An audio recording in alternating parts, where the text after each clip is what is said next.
जय सिया राम दोस्तों, स्वागत है आपका मेरे इस चैनल लड्डू गोपाल के भक्त में।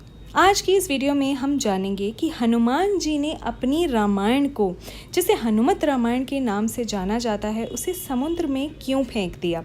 तो कहा जाता है कि हनुमान जी ने जो है रामायण ग्रंथ की रचना की थी। उन्होंने किस प्रकार से रचना की थी, उन्होंने एक शिला उठाई, उस शिला पर अपने नाखूनों से जो है प्रभु श्री राम के सुंदर चरित्र का, जिसे रामायण कहा जाता है, उसका वर्णन किया, उसको लिखा अपने नाखूनों से। और उसके बाद जो है हनुमान जी ने उस शिला को उठाया और पहुँचे कैलाश पर्वत पर भगवान शिव के पास, और भगवान भोलेनाथ को दी वह रामायण पढ़ने के लिए। अभी भगवान शिव उस रामायण को पढ़ ही रहे थे कि तभी वहाँ वाल्मीकि जी भी आए अपनी रचित रामायण लेकर और भगवान शिव के समक्ष रख दी। जैसे ही भगवान शिव ने हनुमान जी की रचित रामायण का पूर्ण अध्ययन कर लिया, उसके बाद उन्होंने वाल्मीकि जी की रामायण उठाई।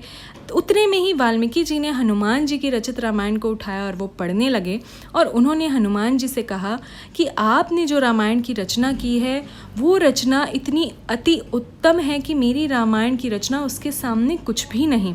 तो ऐसे में क्या किया जाए। तब हनुमान जी जो है वो सोच में पड़ गए, क्योंकि वह तो सब कुछ जानते थे कि वाल्मीकि जी ने ये रामायण की रचना क्यों की है। उन्होंने नारद मुनि जी से प्रेरित होकर रामायण की रचना की थी। सबसे पहले नारद मुनि जी ने ही रामायण का गान जो है वो वाल्मीकि जी के समक्ष किया था, और नारद मुनि जी को तो नारायण का मन कहा गया है। ऐसे में प्रभु नारायण का जो मन है उनका अपमान नहीं किया जा सकता।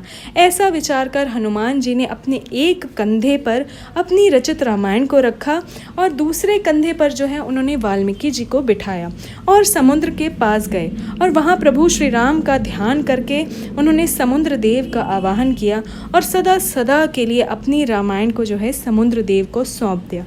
इस रामायण को हनुमत रामायण के नाम से जाना जाता है और कहा जाता है कि यह आज भी समुद्र देव के पास सुरक्षित है, और जन साधारण के पास जो है वो वाल्मीकि जी द्वारा रचित रामायण है, जिसे स्वयं नारद मुनि जी ने जो है इसका गान किया था। और ये जो है कहा जाता है कि प्रभु नारायण के मन का जो संवाद है वो वाल्मीकि रामायण के अंदर सारा जो है उपस्थित है। तो उम्मीद करती हूँ कि आपको ये जानकारी बहुत अच्छी लगी होगी, और अगर आप मेरे चैनल पर पहली बार आए हैं तो चैनल को सब्सक्राइब कर बेल आइकन ज़रूर प्रेस कीजिएगा, ताकि मैं इसी तरह की रोचक जानकारियाँ, पूजा पाठ की विधियाँ आप तक लाती रहूँ। तो अभी के लिए जय श्री राम।